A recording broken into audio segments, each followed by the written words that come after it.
تصور کریں کہ کسی کے پاس دنیا کی سب سے عظیم اور مکمل آسمانی کتاب موجود ہو، ایک ایسی کتاب جس میں زندگی گزارنے کا ہر اصول لکھا ہو۔ صحیح۔ لیکن اسے اچانک یہ بتایا جائے کہ اگر اس نے اس کتاب کو خود اکیلے پڑھنے اور سمجھنے کی کوشش کی تو وہ سیدھا راستہ پانے کے بجائے الٹا بھٹک جائے گا۔ سننے میں یہ بات بہت عجیب اور شاید تھوڑی پریشان کن لگتی ہے۔ بالکل عجیب لگتی ہے۔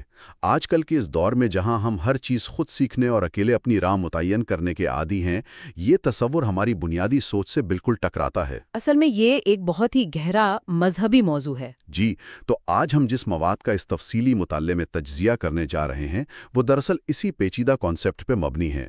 یہ تحریر اس بات پر زور دیتی ہے کہ اسلام میں ایک کامل مرشد یعنی ایک زندہ روحانی رہنما کی موجودگی کے بغیر صرف کتابی علم انسان کو بھٹکا سکتا ہے۔ اور یہاں گفتگو کے بالکل آغاز میں ہی یہ واضح کرنا انتہائی ضروری ہے کہ ہمارا مقصد اس تحقیق میں کسی مخصوص فرقے یا رائے کی حمایت کرنا ہرگز نہیں ہے۔ ہم یہاں کسی عقائد کے وکیل نہیں بن رہے۔ ہاں، یہ بہت ضروری پوائنٹ ہے۔ بالکل، ہمارا کام صرف اور صرف اس فراہم کردہ تحریر کے بیک اینڈ میکانزم کو سمجھنا ہے۔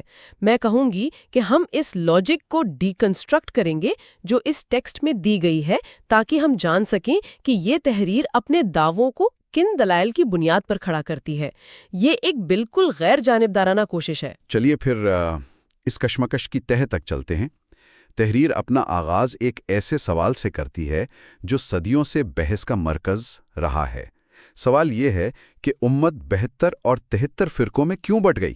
اچھا، عام طور پر جب ہم تاریخ کو دیکھتے ہیں تو ہمارا ذہن فوراً اس طرف جاتا ہے کہ شاید لوگوں نے کتابوں کو پڑھنا چھوڑ دیا۔ جی، یہ مذہب سے دوری اختیار کر لی، اس لیے بکھراؤ آیا ہوگا۔ لیکن ہمارے پاس جو مواد ہے وہ اس پوری ڈیبیٹ کو ایک بالکل نیا رخ دیتا ہے۔ بالکل نیا رخ دیتا ہے۔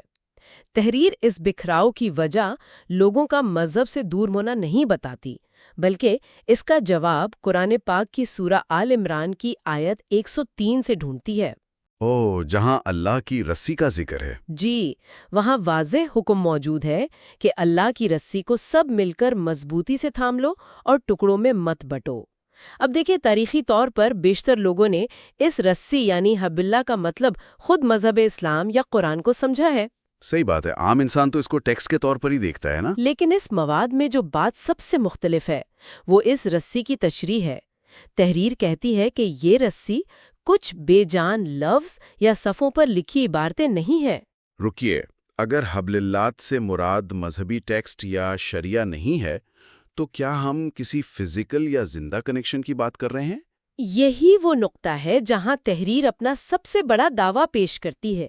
تحریر کے مطابق یہ رسی ایک زندہ وجود ہے، یعنی کامل پیر و مرشد۔ اچھا، مطلب جو اللہ کے سچے دوست ہیں۔ جی، جو سچے ولی ہیں، دراصل وہی لوگ زمین پر اللہ کی رسی ہیں۔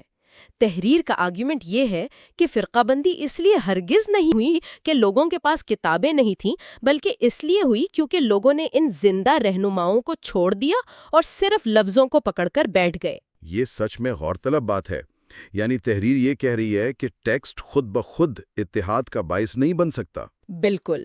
اگر میں اس کو سمجھنے کی کوشش کروں تو کیا اس کا میکانزم کچھ اس طرح کام کرتا ہے کہ جب الفاظ ایک ہوتے ہیں لیکن پڑھنے والے ہزار ہوتے ہیں تو ہر شخص اپنے تجربے اور اپنی ذہنی سطح کے مطابق ان الفاظ کا مطلب نکالتا ہے؟ آپ نے بالکل درست تجزیہ کیا۔ ہر انسان کی انا اور اس کا ذہن ٹیکسٹ کو اپنے حساب سے ڈھالتا ہے اور نتیجے میں ہزار مختلف فرقے وجود میں آتے ہیں۔ پوائنٹ ہے۔ تحریر دراصل لفظوں کی محدودیت اور انسانی ذہن کی خامیوں کو اجاگر کر رہی ہے۔ ٹیکسٹ سٹیٹک ہوتا ہے۔ جب انسان اسے اکیلے پڑھتا ہے تو کوئی اس کی غلطی نکالنے والا نہیں ہوتا۔ ہاں، اس کی انا روکنے والا کوئی نہیں ہوتا۔ صحیح کہا۔ انسان سمجھتا ہے کہ وہ خدا کا راستہ پا رہا ہے، جبکہ حقیقت میں وہ اپنے ہی ذہن کے بنائے ہوئے راستے پر چل رہا ہوتا ہے۔ ایک کامل مرشد وہ واحد زندہ آئینہ ہے جو انسان کو اس کی غلطیاں دکھاتا ہے۔ اصل دلچسپ بات تو اب یہاں سے شروع ہوتی ہے، کیونکہ آج کل ہم ایک ایسی دنیا میں سانس لے رہے ہیں جہاں سیلف ہیلپ کا کلچر بہت عروج پر ہے۔ جی، ہر چیز ڈو اٹ یور سیلف ہو گئی ہے۔ ایگزیکٹلی۔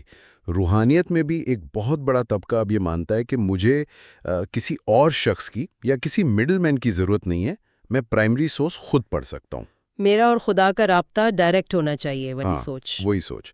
تو یہ جو سیلف گائیڈڈ اسپرچویلٹی یا کسی رہنما کی ضرورت نہیں والی جدت پسند سوچ ہے، اس سے تحریر کیسے نمٹتی ہے؟ تحریر اس جدید سوچ کو بہت سختی سے رد کرتی ہے، اچھا، اور وہ یہ رد کسی ہوائی فلسفے کی بنیاد پر نہیں کرتی، بلکہ باقاعدہ سورہ الکہف کی آیت 17 کا واضح حوالہ پیش کرتی ہے۔ اچھا، سورہ الکاف کا حوالہ؟ جی، اس آیت کی روشنی میں تحریر بتاتی ہے کہ جسے اللہ بھٹکا دے اس کے لیے کوئی بھی ولی مرشد یعنی سچا مارگدرشک نہیں مل سکتا۔ تحریر اس آیت کو ایک شدید وارننگ کے طور پر استعمال کرتی ہے۔ لیکن ایک سیکنڈ، یہاں تو بہت بڑا سوال اٹھتا ہے۔ آج کے دور کا پڑھا لکھا انسان تو اسے اپنی سوچ اور تحقیق کی آزادی پر سیدھا حملہ سمجھے گا۔ ہاں ظاہر ہے۔ میرا مطلب ہے، اگر کسی انسان کو یہ لگتا ہے کہ اسے مرشد کی ضرورت ہی نہیں ہے، تو تحریر اسے آزادی نہیں بلکہ بھٹکائے ہوئے ہونے کی نشانی بتا رہی ہے۔ یہ تو پورے تصور کو ہی پلٹ دینے والی بات ہے۔ میں سمجھتی ہوں کہ تحریر اسے انسان کی نفسیاتی الجھن اور ایگو کے پس منظر میں دیکھتی ہے۔ انسان کو لگتا ہے کہ وہ آزاد ہے، لیکن مرشد کے بغیر انسان دراصل اپنے نفس کا غلام بن جاتا ہے۔ واہ! اس آرگیومنٹ کو مزید ٹھوس بنانے کے لیے تحریر ایک حدیث مبارکہ کا حوالہ دیتی ہے، جس کا مفہوم یہ بتایا گیا ہے کہ جس کا کوئی شیخ یعنی کامل مرشد نہیں، اس کا رہنما شیطان ہے۔ یہ تو انتہائی وزنی اور سخت الفاظ ہیں۔ مطلب تحریر کسی قسم کا کوئی مارجن آف ایرر یا درمیانی راستہ چھوڑ ہی نہیں رہی۔ بالکل نہیں۔ تحریر کے لاجک کے مطابق روحانی سفر میں نیوٹرل گیئر جیسی کوئی چیز ہوتی ہی نہیں ہے۔ یا تو آپ کو ایک نورانی رہنما گائیڈ کر رہا ہے، یا پھر آپ کا اپنا نفس اور شیطان آپ کو گائیڈ کر رہے ہیں، بھلے ہی آپ کے ہاتھ میں مذہبی کتاب ہی کیوں نہ ہو۔ میں اس پر ایک مثال پیش کرتا ہوں، شاید اس سے بات مزید واضح ہو جائے۔ جی ضرور۔ آج کل کے اسمارٹ فونز کو لے لیجئے۔ کتاب بالکل ایک اسمارٹ فون کے ہارڈ ویئر کی طرح ہے، اور ہمارا جو ظاہری علم ہے وہ اس فون کا پاسورڈ ہے۔ ہم سمجھتے ہیں کہ پاسورڈ ڈالیں گے تو فون کھل جائے گا۔ اچھا۔ لیکن تحریر جس نور یا روحانیت کی بات کر رہی ہے، وہ اصل میں ایک biometric fingerprint scanner جیسا ہے۔ آپ کے پاس فون بھی ہے، اسکرین بھی آن ہے، لیکن جب تک ایک زندہ آتھورائزڈ ہستی اپنا فنگر پرنٹ وہاں نہیں لگاتی، وہ آخری اور اصل دروازہ ہرگز نہیں کھلتا۔ زبردست، یہ بہت ہی عمدہ مثال ہے۔ تحریر دراصل اسی بات کی طرف اشارہ کر رہی ہے کہ روحانیت صرف انفارمیشن ٹرانسفر نہیں ہے، بلکہ یہ ایک ٹرانسمیشن ہے جو سینہ بسینہ چلتی ہے۔ بغیر اس بائیو میٹرک ان لاک کے ہم صرف سکرین کے باہر بیٹھے خود کو دھوکہ دے رہے ہیں۔ بالکل، یہ کتاب کے لفظوں سے نہیں بلکہ ایک دل سے دوسرے دل میں منتقل ہوتی ہے۔ ایک عام انسان کی اپنی کوشش کو یہ مواد نہ صرف ناکافی ثابت کر رہا ہے بلکہ اسے شدید خطرناک دکھا رہا ہے۔ اب ظاہر ہے، جب تحریر اتنا بڑا نظریہ پیش کر رہی ہو اور انسان کی اپنی عقل کو اتنا بے بس دکھا رہی ہو، تو اسے ثابت کرنے کے لیے کوئی معمولی دلیل تو کام نہیں آئے گی۔ صحیح بات ہے۔ صرف تھیوری سے لوگ مطمئن نہیں ہوتے، انہیں تاریخ کا کوئی پریکٹیکل کیس سٹڈی چاہیے ہوتا ہے۔ اور میں دیکھ رہا ہوں کہ تحریر نے اس مقصد کے لیے واقعی تاریخ کا سب سے بڑا واقعہ چنا ہے، حضرت موسیٰ اور حضرت خضر کا واقعہ۔ جی ہاں، اور میں کہوں گی کہ یہ اس فراہم کردہ مواد کا ایبسلیوٹ کلائمیکس ہے۔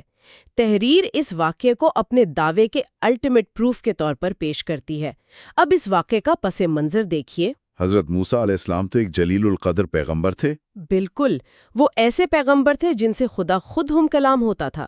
ان کا رتبہ بے انتہا اعلیٰ تھا، اور ان کے پاس اللہ کی طرف سے دی گئی واضح آسمانی کتاب تورات موجود تھی۔ ہاں، کتابی علم تو ان کے پاس مکمل تھا۔ پھر بھی تحریر اس بات پر ساری توجہ مرکوز کرواتی ہے کہ ان تمام عظیم عظمتوں کے باوجود جب باری آئی ایک مخصوص علم اور نور سیکھنے کی، تو اللہ نے انہیں خود نہیں سکھایا اور نہ ہی کسی کتاب کا حوالہ دیا، بلکہ انہیں حضرت خضر کے پاس بھیجا۔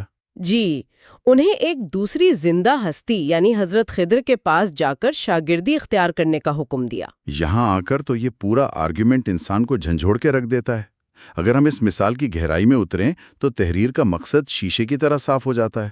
بالکل صاف ہے۔ میرا مطلب ہے، سوچئے، اگر ایک عظیم پیغمبر جن پر وحی نازل ہوتی ہے، جن کے پاس پہلے سے آسمانی کتاب موجود ہے، اگر انہیں بھی اس کتاب کی ظاہری حدود سے آگے بڑھ کر اصلی بھید حاصل کرنے کے لیے کسی استاد کے سامنے طالب علم بن کر بیٹھنے کی ضرورت پڑ سکتی ہے، تو پھر ایک عام انسان کی کیا حیثیت رہ جاتی ہے؟ ایگزیکٹلی۔ تحریر یہاں ہم جیسے عام انسان کی اپنی سمجھ بوجھ کی اوقات اور حیثیت کو تو بالکل زیرو کر رہی ہے۔ یہی تحریر کا اصل نشانہ ہے۔ تحریر نے پڑھنے والے کے انا پرست اصول کو توڑا ہے۔ وہ ایک خاموش سوال اٹھاتی ہے کہ جب پیغمبر اس قانون سے مستثنی نہیں ہے تو پھر ہم اور آپ کس کھیت کی مولی ہیں؟ صحیح کہا۔ اگر اتنے اعلیٰ درجے کی ہستی کو باطن کی دنیا کا راز جاننے کے لیے ایک مرشد کی ضرورت محسوس ہوتی ہے تو ایک عام انسان کا یہ گمان پالنا کہ وہ گھر بیٹھ کر ترجمے پڑھ کر اصلی راز پالے گا، تحریر کی نظر میں انتہائی درجے کی خود فریبی ہے۔ اس واقعے میں ایک اور چیز بہت اہم ہے جو مجھے لگتا ہے تحریر امپلائی کر رہی ہے۔ حضرت موسیٰ اور حضرت خضر کے سفر میں مسلسل ایک ٹکراؤ تھا۔ جی، وہ ٹکراؤ ظاہر اور باطن کا تھا۔ ہاں، حضرت موسیٰ چیزوں کو اپنے ظاہری علم اور قانون کی نظر سے دیکھ رہے تھے، جبکہ حضرت خضر اس کے باطن یا حقیقت پر عمل کر رہے ہیں۔ تو تحریر دراصل ظاہر اور باطن کا فرق واضح کر رہی ہے۔ آپ نے بالکل ٹھیک پکڑا۔ کتاب قانون دے سکتی ہے، ظاہر بتا سکتی ہے، لیکن باطن کا جو نور ہے وہ صرف ایک کامل مرشد سے ملتا ہے۔ کتابوں میں الفاظ کی طاقت ہوتی ہے، لیکن ان کا اصلی بھید کسی کامل کی سنگت سے ہی منتقل ہوتا ہے۔ اچھا، تو ان تمام مذہبی حوالوں اور اتنے بڑے تاریخی واقعات کو بیان کرنے کے بعد اصل سوال جو ذہن میں ابھرتا ہے وہ یہ ہے کہ تحریر سننے یا پڑھنے والوں کو پریکٹیکلی لے کہاں جا رہی ہے؟ یہ بہت لازمی سوال ہے، کیونکہ اب جب کہ پڑھنے والے کا خود اعتمادی کا قلعہ ڈھا دیا گیا ہے تو اس کا عملی نتیجہ کیا نکلتا ہے؟ جی، وہ عملی قدم کیا ہے؟ ہر بہترین تحریر کی طرح جو سب سے پہلے ایک مسئلہ واضح کرتی ہے، یہ تحریر بھی اپنے آخری حصے میں لوگوں کو ادھور میں نہیں چھوڑتی بلکہ ایک مکمل حل فراہم کرتی ہے۔ اچھا۔ سب سے پہلے وہ ایک اہم وارننگ دیتی ہے۔ وہ کہتی ہے کہ تلاش میں نکلنے کا مطلب یہ نہیں کہ کسی کے بھی پیچھے چل پڑیں۔ تحریر زبانی گرون، یعنی ان مقررین کو رد کرتی ہے جو صرف لفظی بھاشن دیتے ہیں، جن کے پاس روحانی حقیقت نہیں ہے۔ یعنی تحریر خبردار کر رہی ہے کہ ہر بولنے والا مرشد نہیں ہوتا۔ مقصد ان زبانی گروؤں کو چھوڑ کر اس سچے رہنما کی تلاش ہے جو انسان کی بے چین روح کو واقعی سکون دے سکے۔ جی بالکل، اور آخر میں حق کی اس پہچان کے لیے ایک مخصوص راستہ یا پلیٹ فارم بھی فراہم کر دیتی ہے۔ آخر میں دعوت دی گئی ہے کہ سچی روحانیت کے لیے لوگوں کو ALRA TV سے جڑنا چاہیے۔ تو اگر ہم اس پوری تحریر کی بناوٹ پر غور کریں تو یہ نہایت ہی مناسب انداز میں لکھی گئی دستاویز ہے۔ میں بھی یہی کہوں گی۔ اس پورے سفر کا ایک مختصر خلاصہ کرتے ہیں۔ پہلے تحریر نے ایک بہت بڑا مسئلہ سامنے رکھا، امت کا بکھراؤ۔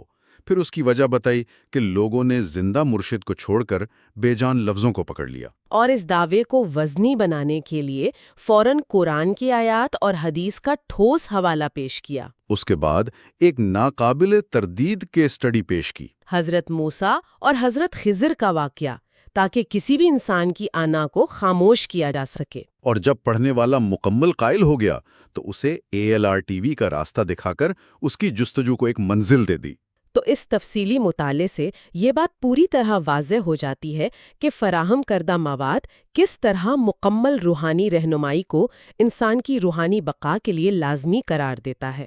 اور یہاں اختتام پر میں ایک بار پھر اس بات کو دہرانا چاہوں گی کہ ہماری آج کی یہ پوری گفتگو صرف اس مواد میں پیش کیے گئے دلائل کو انہی کی لاجک میں سمجھنے کی ایک کوشش تھی۔